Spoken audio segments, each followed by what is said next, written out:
Janet y él es mi esposo Juan. Y esta noche vamos a continuar con la lectura del libro El deseado de todas las gentes, los capítulos 8 y 9. Antes de comenzar vamos a tener una corta oración. Amante Padre que moras en los cielos, gracias Señor, porque esta noche nos permites, ¿verdad?, estudiar tu palabra nuevamente. Y ahora Señor, ¿verdad?, que vamos a leer El deseado de todas las gentes, que es la historia tuya, Señor, que podamos captar, ¿verdad?, y podamos aprender del ejemplo que tú diste durante tu vida para el crecimiento espiritual. Por Jesús te lo pedimos. Amén. Bien, pues este capítulo, el capítulo 8, se llama La visita de Pascua. Y nos comienza diciendo que entre los judíos, ¿verdad?, cuando los niños cumplían 12 años, se marcaba una línea entre lo que era la niñez y la adolescencia. Y al cumplir esa edad, se le daba la oportunidad de ser instruidos, ¿verdad?, para la religión, y podían también participar en fiestas y ritos sagrados. Según esta costumbre, la Biblia registra que la primera visita de Jesús a Jerusalén fue cuando cumplió los 12 años, que comenzaba su vida de adolescente. Así es.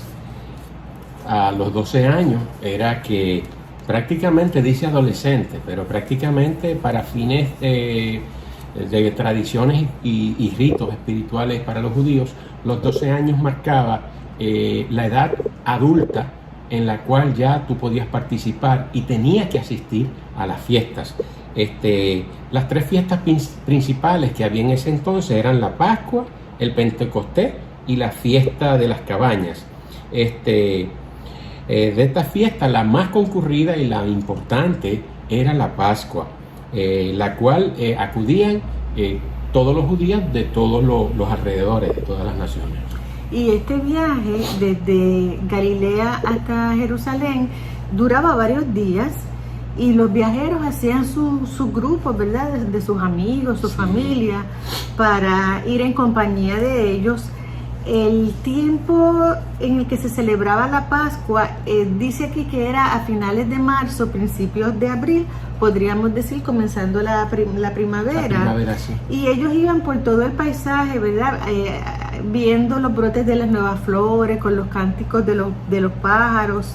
Además, había algo especial, y era que durante el trayecto habían diferentes emblemas de la historia de Israel. Entonces los padres aprovechaban para relatarle a sus hijos las cosas que Dios había hecho por su pueblo. O sea que era un viaje agradable, bonito. Además, ellos, dice aquí que ellos iban cantando. Sí, no, era un... Para ellos todos los años era un viaje espectacular, vamos a decir así. Y lleno de mucha historia, de mucho aprendizaje.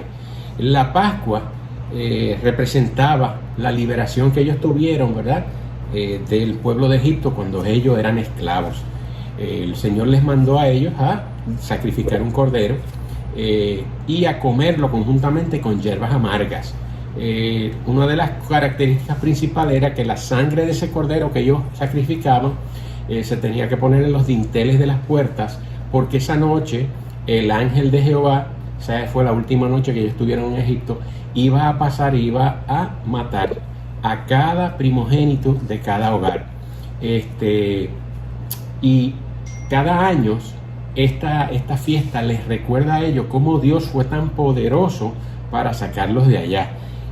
Si hay algo que hay que destacar es que Dios le dio el siguiente mensaje: así habéis de comerlo, dijo, ceñidos vuestros lomos, vuestros zapatos en vuestros pies y vuestro bordón en vuestra mano, y lo comeréis apresuradamente, o sea que no perdieran tiempo. Es la Pascua de Jehová. Y a la medianoche sucedió lo que les conté, ¿verdad? Y fue entonces cuando el faraón, el rey de Egipto, dio la orden y les dijo: vayan a adorar a su Dios como ustedes así lo han dicho, ¿verdad? Y salid de Egipto. Así que se cumplió ese cometido, y a partir de ahí ellos celebraban ese recordatorio para que no olvidaran cómo Dios había sido bueno con ellos. Dentro de esta fiesta habían varias ceremonias. pero todas estas ceremonias eran figuras de la obra de Dios. Estaba el cordero inmolado, el pan sin levadura, la gavilla de las primicias, todo esto representaba al Salvador. Jesús estaba viendo por primera vez el templo de Jerusalén. Qué impresión debe haber sido para él esto, ¿verdad? Y también veía el impresionante rito del servicio pascual. Veía a los sacerdotes con sus vestimentas especiales, el cordero sacrificado sobre el altar, el incienso que subía hacia el cielo. Y a pesar de que en los días de Cristo esta fiesta había degenerado en formalismo, ¿verdad? Para Jesús lo que él estaba viendo tenía otro significado, porque algún día en lugar de ese cordero que estaban sacrificando estaría él. Sí, o sea, él comprendió con cada rito y cada detalle que él observaba, él iba despertando curiosidad, ¿verdad?, de pensamiento, pero dice que el Señor se iba revelando tras cada detalle. Dice que el misterio de su misión se estaba revelando al Salvador. Algo increíble, ¿verdad? Y dice que una de las cosas que él hizo fue que él mismo se fue apartando porque él se concentraba y quería conocer cada detalle de su misión. Dice que quien le estaba enseñando en el templo, en la casa de Jehová, era el mismo Padre. Así que imagínense cómo Dios estaba siendo instruido por el mismo Padre Dios para que él se comprometiera con su misión. En el templo había una escuela y allí se reunían los rabinos y los alumnos. Jesús, cuando llegó al templo, fue directamente ahí, él no perdió tiempo y se sentó a los pies de los rabinos y comenzó inmediatamente a interrogar sobre las profecías y los acontecimientos que señalaban el advenimiento del Mesías. Él preguntaba, y le leo, él preguntaba sobre verdades profundas que habían quedado obscurecidas desde hacía mucho tiempo y que sin embargo eran vitales para la salvación de las almas. Él, como dije, no perdió tiempo, él fue inmediatamente a descubrir las verdades que habían en las escrituras para que pudiera ser de salvación para cada alma. Y lo más curioso es que cuando él se sienta, ¿verdad?, que empieza a hacer preguntas, sin querer los rabinos tumbaron esa pared de orgullo, ¿verdad?, y de que yo sé, porque como era un niño tierno, ¿verdad?, ellos se mostraron sin nadie que le cuestionara o les pudiera hacer competencia en conocimientos. Y dice que de repente la comunicación se tornó diferente, porque entonces quien tomó la iniciativa de preguntar y explicarle a ellos la interpretación correcta de las escrituras fue Jesús. Entonces ellos se iban admirando porque no habían visto el punto de vista de interpretación de Jesús. O sea, mientras ellos interpretaban las profecías como el rey que iba a venir y iba a azotar a todo el mundo, Jesús le estaba explicando que era necesario que ese rey que venía, ese cordero, tenía que sufrir y tenía que ser sacrificado. Así que era un contraste totalmente fuerte, ¿no? Mira, los rabinos sabían que Jesús no había recibido instrucción en sus escuelas. Sin embargo, la comprensión de las profecías excedía por mucho la comprensión de los rabinos. Y se dieron cuenta que el niño prometía. Así que desearon asegurárselo como alumno, ellos, ¿verdad?, a fin de que llegase a ser un maestro de Israel. Querían ellos encargarse de su educación, convencidos de que era una mente tan original que debía ser educada bajo su dirección. Dice que las palabras de Jesús, como él tenía 12 años, ¿verdad?, tan tierno, dice que las palabras de Jesús habían conmovido sus corazones como nunca lo habían sido las palabras de labios humanos. Dios estaba tratando de darle luz a aquellos dirigentes de Israel y empleaba el único medio por el cual podían ser alcanzados. O sea, la única manera que ellos podían escuchar algo diferente era a través de una ternura de un niño, y Dios lo utilizó. Y como les expliqué, ¿verdad? Sus expectativas del rey eran muy diferentes a la interpretación que el Señor les estaba dando. Así que la modestia y la gracia juvenil de Jesús desarmaba sus prejuicios. Inconscientemente se abrían sus mentes a la palabra de Dios y el Espíritu Santo hablaba a sus corazones. Dice que la luz estaba resplandeciendo en las tinieblas, mas las tinieblas no lo comprendieron. Mientras Jesús estaba allí envuelto, ¿verdad?, en leyendo las escrituras con los maestros, José y María estaban angustiados, porque resulta que al salir de Jerusalén habían perdido de vista a Jesús y no se habían dado cuenta que Él se había quedado atrás.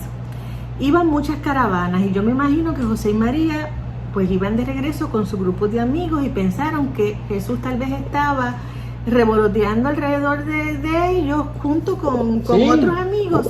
La gira de la iglesia. Exacto, se despreocuparon. Pero ¿qué pasó? Que cuando llegó la noche y ellos comenzaron a prepararse para descansar y vieron que Jesús no estaba, como Él siempre se adelantaba y iba a ayudarlos antes de que ellos comenzaran a hacer las tareas, vieron que Él no estaba para ayudarlos a preparar las cosas y ahí de momento como que se preocuparon. Lo buscaron por todos los grupos y no lo encontraron. Y de momento entonces se acordaron de cuando Herodes mandó a matar a todos los niños menores de 2 años. Exacto, para eliminar al Mesías. Y yo me imagino que se angustiaron y que llegaron a tener terror de que le pasara algo. Y como pasa muchas veces en los matrimonios, dice aquí que comenzaron a recriminarse mutuamente, a echarse la culpa uno al otro. Sí, no. Después de que se echaron la culpa, que se fueron a buscar a Jesús, ¿verdad? Dice que duraron varias, o sea, no fue 1 ni 2, fueron 3 días. Y cuando lo encontraron en la escuela de los rabinos, que estaba todavía discutiendo con varios rabinos allá, y ellos estaban maravillados. Entonces, cuando llegan donde Jesús, como padres al fin hicieron lo que hace todo padre, ir a corregir a su hijo, a reprocharle, ¿cómo es posible que tú nos haces una cosa así? Pero la respuesta que Jesús le dio es una de las respuestas más extrañas que un hijo le da a un padre. ¿Por qué me buscáis? O sea, ¿por qué ustedes me están buscando? ¿No sabéis que en los negocios de mi padre me conviene estar? Y de verdad que como que esa respuesta, ¿verdad? Despertaron en ellos un sentimiento que dicen que nunca más iban a poder olvidarlo. O sea, Jesús les respondió de una manera que ellos se quedaron en shock, porque realmente ellos se habían olvidado de Jesús. Si tú te pones a ver, o sea, ellos se habían descuidado la responsabilidad de velar a Jesús y del cometido que el Señor les había dado. Dice aquí que el pesar de verse separados de Él y el suave reproche que le hicieron a Jesús hizo que Él les diera una respuesta que entonces los hizo ver el sagrado cometido que Jesús tenía. Así es. Y dice que en la respuesta que dio a su madre, Jesús demostró por primera vez que comprendía su relación con Dios. Eso fue lo más impactante. María se dio cuenta, porque las madres tienen un sexto sentido, como un séptimo sentido, porque mujeres tienen 6, pero la madre tiene 7. Entonces, antes del nacimiento, ¿verdad?, se le había dicho a María que era una encomienda especial. Y saben, María había ponderado estas palabras en su corazón. Sin embargo, aunque creía que su hijo había de ser el Mesías de Israel, no comprendía su misión. En esta ocasión no entendió sus palabras, pero sabía que había negado que fuera hijo de José. O sea, y se había declarado el Hijo de Dios. O sea que fíjense que Jesús no era muy fácil tampoco, si tú te pones a ver. O sea, Jesús era bien firme en sus declaraciones, y prácticamente le dijo a María, cuando le dijo, en los negocios de mi padre me conviene estar, fue cuando María entendió que él separó su vínculo. O sea, no lo hizo así, no literalmente, pero separó el vínculo de quién era su verdadero padre. y María ahí lo comprendió. Es verdad. Y también dice aquí que después de esto, de él haber aseverado que era el Hijo de Dios, Jesús no ignoró la relación que él tenía con sus padres terrenales. Vivió con ellos 18 años más. Cumplió sus deberes como hijo, como hermano, como amigo y como ciudadano. Y mientras tanto ocultó en su corazón el misterio de su misión, esperando el momento señalado para comenzar su ministerio. Y fíjate, una de las cosas que él hizo desde un principio en su Pascua, ¿no? en su celebración, es que él rápidamente empezó a rehuir de las multitudes. Él empezó a separarse, porque él entendía y quería comprender bien cada detalle, y ese contacto que se lograba de comunicación con el Padre, él no lo quería perder reuniéndose con las amistades y cambiando el tema. Fíjate eso. Así que dice que mediante el servicio pascual, Dios estaba tratando de apartar a sus hijos de sus congojas mundanales y recordarles la obra admirable que él realizara al librarlos de Egipto. En otras palabras, ¿verdad? Cristo no quería perder esa comunión. También dice, ¿verdad?, que Dios deseaba que fuesen inducidos a estudiar y meditar con oración, pero con demasiada frecuencia pasaba que la muchedumbre abandonaba Jerusalén y se iban en un viaje de excitación y de trato social, y eso absorbía su atención y se olvidaban de lo que habían hecho durante los días que estuvieron en Jerusalén. Se olvidaban de los ritos, de las cosas que habían estudiado, de las oraciones. O sea, era un viaje más de paseo que otra cosa. Exacto. Una tradición más. Entonces, más adelante en el libro dice que, básicamente en la última página, que la escritora compara esto con los servicios religiosos de hoy en día, en que las personas cuando salen de un servicio se sienten refrigerados, consolados por la palabra de Dios, pero yo me imagino que ella lo que quiere decir es que al salir de la iglesia, pues ellos comienzan a saludar a los hermanos, a hablar de esto, a hablar de lo otro, y van perdiendo ese contacto, ¿verdad?, con el mensaje que acababan de recibir. Les leo aquí que dice: por descuidar la meditación, la vigilancia y la oración, pierden la bendición que recibieron y se sienten peor de lo que estaban antes de recibir la palabra. Si José y María hubiesen fortalecido su ánimo en Dios, en la meditación y en la oración durante el camino, ellos se hubieran dado cuenta del carácter sagrado de su cometido y no habrían perdido a su hijo de vista. Por la negligencia de un día, perdieron la vista al Salvador, pero el hallarle le costó 3 días de ansiosa búsqueda. Por la conversación ociosa, la maledicencia o el descuido de la oración, podemos en un día perder la presencia del Salvador, y pueden requerirse muchos días de pesarosa búsqueda para hallarle y recobrar la paz que habíamos perdido.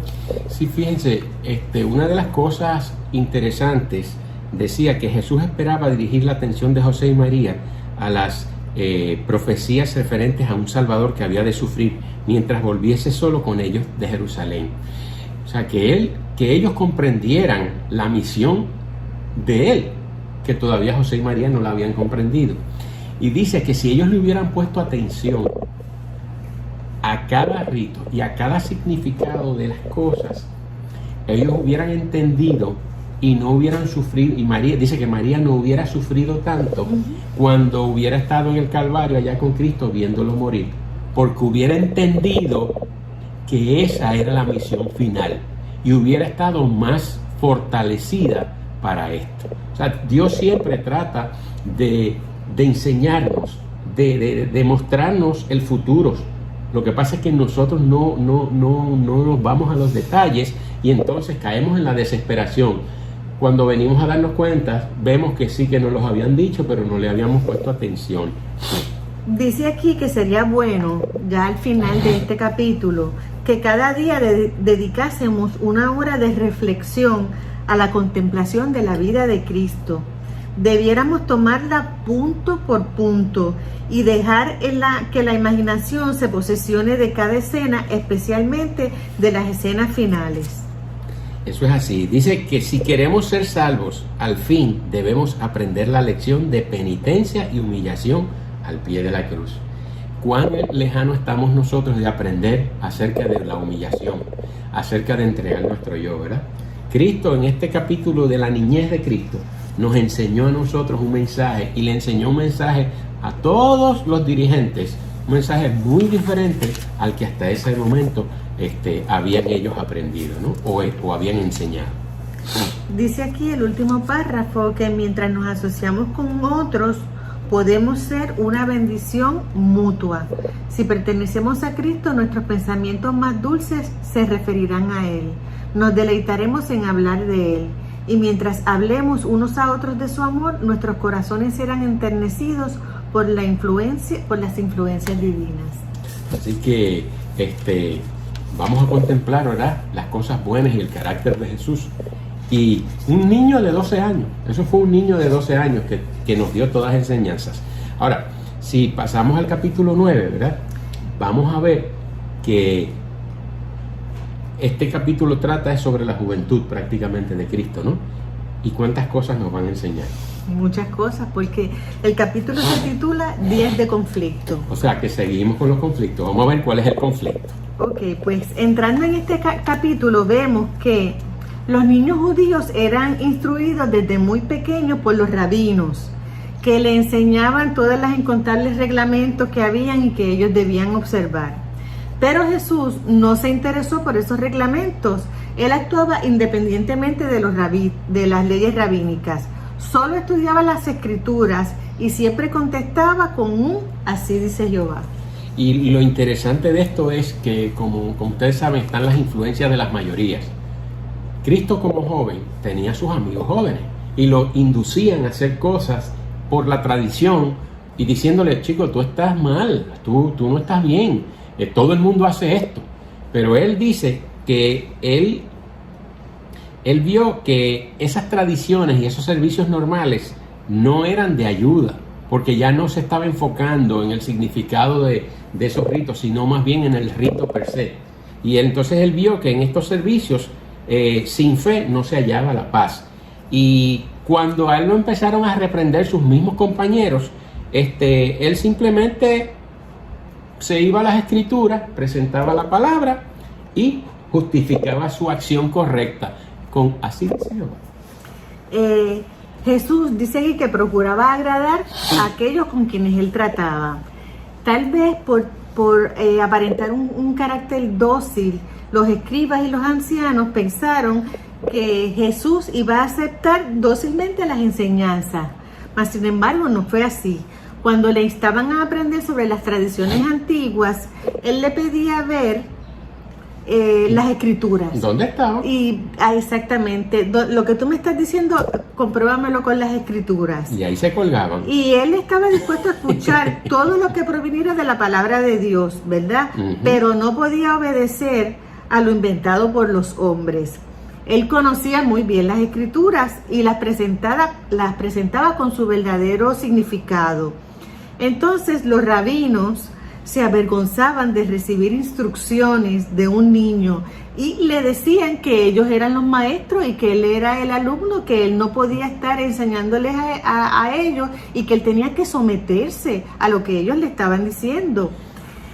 Estaban, como quien dice, indignados porque él se oponía a su palabra. Y con ese chisme fueron donde María y José a hablarle de la disidencia de Jesús contra las enseñanzas. Entonces le dijeron que tenían que corregirlo porque era una vergüenza que ese muchacho estaba tergiversando las escrituras. Dice que Jesús desde temprana edad, ¿verdad?, estaba dando signos del carácter que estaba forjando, ¿verdad? Y dice que la influencia de los rabinos, de la terquedad de enseñar lo mal hecho, le amargaba la vida. Sí, aquí lo dice, o sea, la influencia de los rabinos le amargaba la vida. Aún en su juventud tuvo que aprender la dura lección del silencio y la paciencia y tolerancia. O sea que él no fue malcriado, fíjate. No le faltó el respeto, exacto. Él no fue malcriado. Y eso mismo hizo que él desarrollara la tolerancia. Que no somos tolerantes cuando alguien nos trae una idea que no está de acuerdo a nosotros, ¿verdad? Mira, aquí hay otro asunto bastante interesante, y esto era con los hermanos de Jesús por parte de José. Ellos se ponían del lado de los rabinos y condenaban la estricta obediencia de Jesús a las leyes de Dios. Les asombraba el conocimiento que tenía su hermano. Sabían ellos que él no había sido instruido por los maestros, pero no lograban entender que él tenía acceso a una fuente de conocimientos que ellos ignoraban. Bueno, es que la fuente de conocimiento venía directamente de su padre. No podían tenerla, ¿verdad? Dice que una de las características que tenía Cristo es que él no era exclusivista. O sea, él no tenía prejuicios. Y los fariseos, especialmente, ¿verdad? Como estaban ofendidos, se apartaron de él. Y esa es la actitud que él no hacía con las personas. O sea, si tú no estás de acuerdo conmigo, yo no tengo por qué rechazarte, ¿verdad? Y dice que a veces la religión, las tradiciones de la religión construyen murallas, ponen murallas muy fuertes, ¿verdad? Que son bien difíciles de derribar. Pero él pudo derribar esos muros del prejuicio, ¿no? Y le decía, pero óyeme, ¿cuál es vuestro credo? ¿En qué ustedes creen? ¿Cómo ustedes actúan? ¿Qué estamos enseñando? ¿Qué estamos dando como testimonio? O sea, todo este tipo de cosas que lo enviaba a hacer la práctica de la teoría indignaba a los rabinos, ¿no? Y esto reprendía a los fariseos. O sea, ellos se ponían increíblemente molestos. Así que definitivamente Jesús tenía problemas serios con ellos. Y también tenía problemas serios en la casa con sus hermanos. Nos dice que los hermanos de Jesús sentían que él los hacía lucir mal. Por ser sus hermanos mayores, ellos entendían que él tenía que obedecerles a ellos todo lo que ellos le decían. Jesús era pobre, pero con frecuencia él se privaba de su alimento para darle a los más necesitados. Él tenía mucho tacto para hablar con las personas. Y cuando les hablaba, cuando los hermanos le hablaban duramente a alguien, Jesús iba y trataba de suplir sus necesidades. Yo creo que por esto era que los hermanos entonces se molestaban con él. Y fíjate, y él era bondadoso con sus hermanos. A pesar de ese trato, dice aquí que él amaba a sus hermanos y los trataba con bondad inagotable. Pero ellos sentían celos de él y manifestaban incredulidad y desprecios decididos. O sea, que hasta de sus hermanos, Cristo empezó ¿a qué? A empezar a recibir el rechazo de sus seres queridos, o sea, que les rodeaban, ¿no? Dice también que sus hermanos lo acusaban de que él se creía superior a ellos y superior a los rabinos. Pero Jesús no se dejó manipular por esas cosas. Él siguió adelante haciendo de las escrituras su guía. Yo supongo que lo tenían como por un muchacho rebelde, irrespetuoso, aunque no faltaba el respeto, pero como no... Incorregible, con ese no se puede. Exacto. Esa es la palabra, ¿no?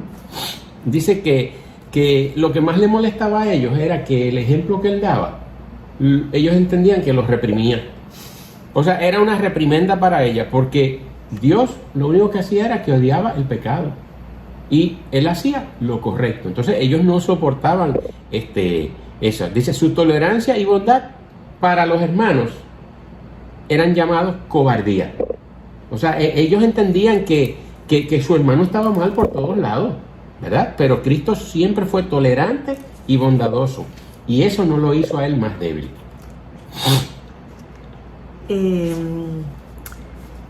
Si esto hubiese sido...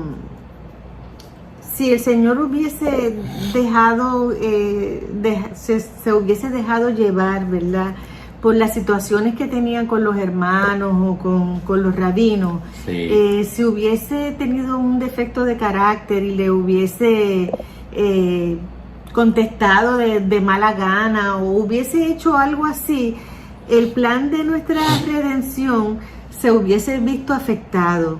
Si hubiese admitido siquiera que podía haber una excusa para el pecado, Satanás habría triunfado y el mundo se habría perdido.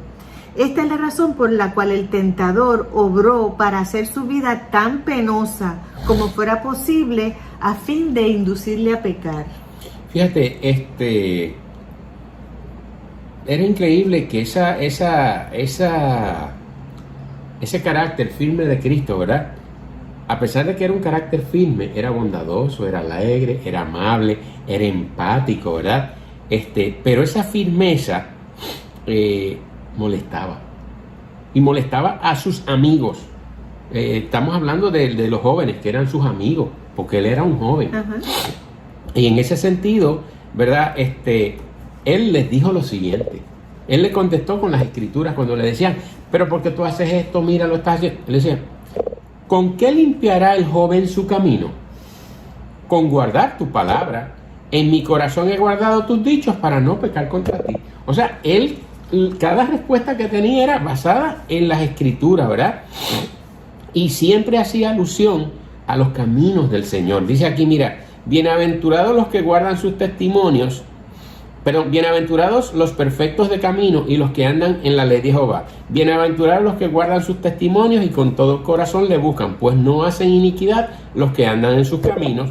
O sea que a pesar de que estaba en Nazaret, como habíamos dicho, ¿verdad?, que Nazaret era un sitio difícil, de todo, de idolatría y de mucha violencia.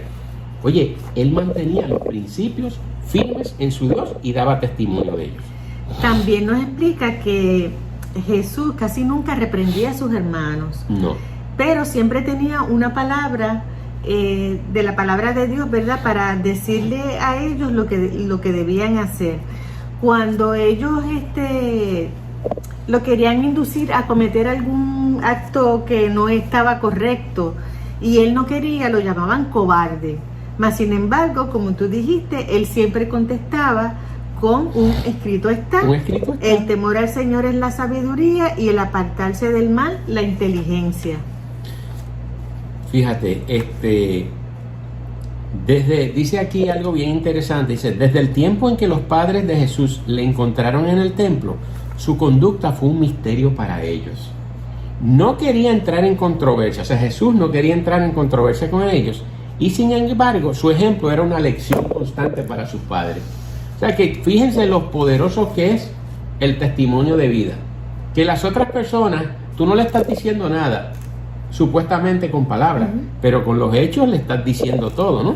Y una cosa importante para el Señor mantenerse puro y con esa consistencia era que Él se apartaba temprano en las mañanas y se iba a poner en contacto con la naturaleza. Dice que muchas madrugadas Él vio salir el sol. Así que Él se apartaba a orar con su Padre. También en este capítulo se habla ya casi en la parte final sobre María y el respeto y el amor que él tenía por ella. Dice que María compartió con él los sufrimientos terrenales y vio las pruebas por las que él pasó.